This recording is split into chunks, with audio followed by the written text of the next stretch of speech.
Hi brother. ఒక బ్రదర్కి అయితే మన సబ్స్క్రైబర్స్లో ఒక బ్రదర్కి అయితే ఒక డౌట్ అయితే వచ్చింది.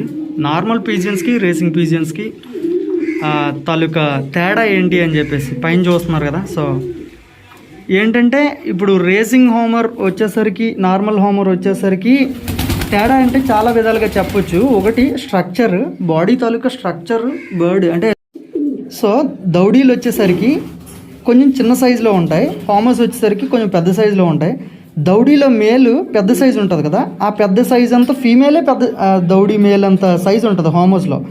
అది కాకుండా దీని తాలూకా స్ట్రక్చర్ బర్డ్ తాలూకా స్ట్రక్చర్, దాని స్టాండింగ్ పొజిషను, దాని తాలూకా బీక్ అంటే దాని ముక్కు, దాని కన్ను.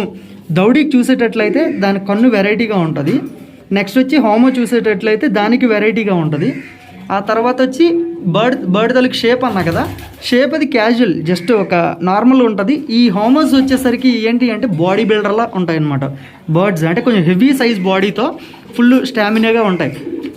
ఇవి ఎందుకు అలా ఉంటాయి అంటే ఇవి రేసింగ్కి చాలా లాంగ్ ఫ్లై చేసుకుంటూ రావాలి కాబట్టి దీని తాలూకా స్ట్రక్చరు బై బర్తే దీని తాలూకా స్ట్రక్చర్ అలా ఉంటుంది అనమాట.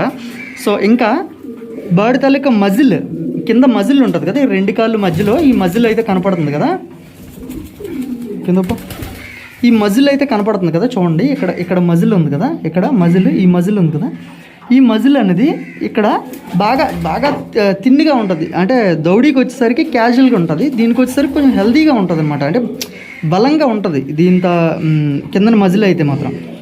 నెక్స్ట్ దాని తాలూకా కాళ్ళు అంటే ఇప్పుడు స్ట్రాంగ్గా ఉంటాయి. ఇది ఇప్పుడు ఫర్ ఎగ్జాంపుల్గా ఇప్పుడు జిమ్ బాడీకి క్యాజువల్ బాడీకి ఏంటంటే ఇప్పుడు క్యాజువల్ హ్యాండ్స్ నావి, జిమ్ హ్యాండ్స్ ఏంటంటే ఫుల్ స్ట్రాంగ్గా ఉంటాయి, హ్యాండ్స్ అనేవి ఫుల్ స్ట్రాంగ్గా ఉంటాయి. ఆ విధంగా ఏంటంటే ఈ గోర్లు కానీ ఇదంతా కూడా అంటే పాదం ఉంటుంది కదా, పాదం కూడా ఈ బర్డ్స్కి బాగా స్ట్రాంగ్గా ఉంటుంది అనమాట. నెక్స్ట్ వచ్చేసరికి చెప్పాను కదా కళ్ళు అనేసి, కళ్ళు దానికి చూడడానికి ఓ మాదిరిగా నార్మల్గా ఉంటాయి. రేసింగ్ హోమర్స్కి వాటికి నేనైతే చెప్పలేను అలా, దానికి దీనికి డిఫరెన్స్ అయితే నేను చెప్పలేకపోతున్నాను. కానీ సో చూస్తే మీకు దగ్గర నుంచి ఒక హోమర్ని ఒక క్యాజువల్ బర్డ్ని చూస్తే మీకే సింపుల్గా అర్థమైపోద్ది. ఇంక నేను కూడా చెప్పాల్సిన అవసరం.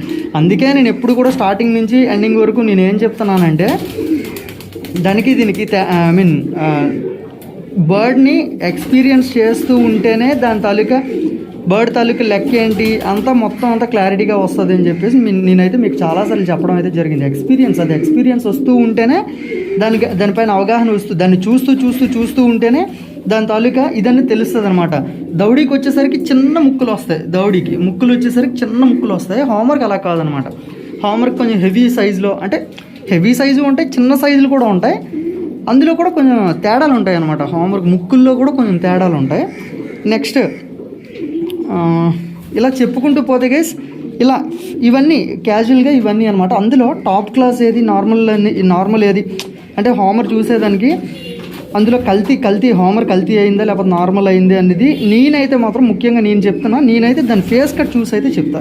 ఇప్పుడు ఈ హోమర్ ఉంది, వీటి తాలూకు ఫేస్ కట్ ఇప్పుడు అగోండి కొంచెం ఈ ఫేస్ కట్ చూసి అయితే నేనైతే ఈ హోమర్ తాలూకు డీటెయిల్స్ అన్నీ కూడా దీని ఫేస్ కట్ చూసి నేను చెప్పగలుగుతాను అనమాట.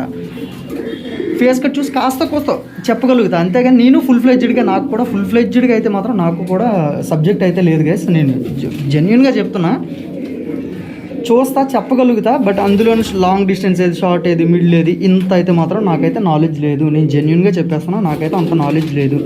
కన్ను కూడా చూసి కొంచెం రిచ్గా కొంచెం పూర్గా ఉన్న కన్ను కూడా అలా చెప్పగలుగుతాను. కానీ దాన్ని కూడా లాంగ్, షార్ట్, మిడిల్ ఏది, స్ప్రింట్, స్పీడ్ బర్డ్ ఇవి కూడా నేను చెప్పలేను అనమాట. సో చూస్తున్నారు కదా, ఇలా రాను చూస్తూ ఉంటేనే మీకు క్లారిటీ అనేది వస్తుంది. సో నాకు తెలిసినంత వరకు కొన్ని విధాలుగా నేను చెప్పడానికి ట్రై చేస్తాను. ఫుల్ ఫ్లెడ్జ్డ్గా చెప్పలేకపోయాను కాబట్టి సారీ గైస్. సో అది thank you, love you all. ప్రతి ఒక్కరు కొంచెం నాకు సపోర్ట్ చేయండి గైస్. ఒక 300 మంది చూస్తే ఒక 100 లైక్లైనా పడితే చాలా బాగుంటుంది. అట్లీస్ట్ ఒక వీడియో పెడితే అట్లీస్ట్ ఒక 5 సబ్స్క్రైబర్స్ వచ్చేటట్లు ఉండాలన్నమాట. సో అలా అయితేనే కొంచెం హ్యాపీగా చేయాలి అనిపిస్తుంది. మీరు పెట్టే వీడియోని చూడట్లేదు, తర్వాత సబ్స్క్రైబర్స్ రావట్లేదు, లైక్ రావట్లేదు. ఆల్రెడీ నేను వీడియో చేశాను కదా. సో ఇంకా thank you, love you all, Tata, by. Next మళ్ళీ టాపిక్తో మీ ముందుకు వస్తాను.